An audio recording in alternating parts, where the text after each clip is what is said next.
Hi friends, welcome back to my channel. Full ఆకలి అవుతుంది.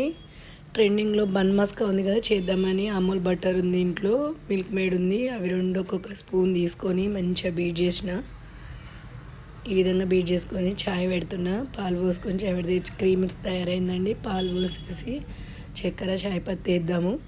ఒక్కొక్క చెంచా అయితే సరిపోతుందండి. ఇది వేసి మంచిగా సిమ్లో పెడితే చాయ్ మసులుతుంది. ఇలాచి దంచింది, ఒక ఇలాచి, కొంచెం అల్లం మంచిగా కచ్చపచ్చగా దంచి వేసుకొని సిమ్లో పెట్టి మసల పెడితే చాయ్ సూపర్ టేస్ట్ వస్తుంది.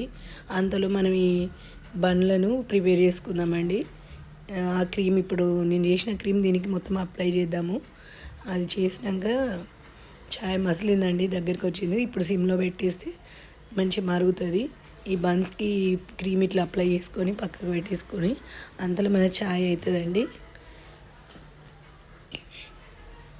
ఈ విధంగా అప్లై చేసుకున్నాక పక్కకు పెట్టేసుకొని చాయ్ వడపోసుకునే ఉందండి. ఇక చాయ్ అయిపోయింది, కలర్ కూడా మంచిగా వచ్చింది.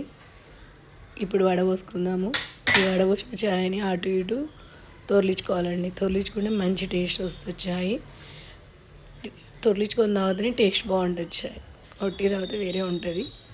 ఇప్పుడు దీన్ని ఒక కప్పులో పోసుకొని మళ్ళీ తినడానికి ఒక కప్పు పట్టుకొని పోదాము. అందులో ముంచడం కష్టం అవుతుంది. ఈ విధంగా డిప్ చేసి తింటానండి. ఆకలితో ఉన్న చూద్దాం ఎలా ఉంటుందో. మస్తు ఉందండి టేస్ట్ అయితే. ట్రెండింగ్లో ఉందని చేసాను కానీ చేయడానికి మంచిగా ఉంది, తినొచ్చు. మనకు ఆకలి అయితే మంచి సెట్ అవుతుంది. ఈ వీడియో కనుక మీకు నచ్చినట్లయితే లైక్ చేయండి, షేర్ చేయండి, సబ్స్క్రైబ్ చేయండి. Thank you for watching.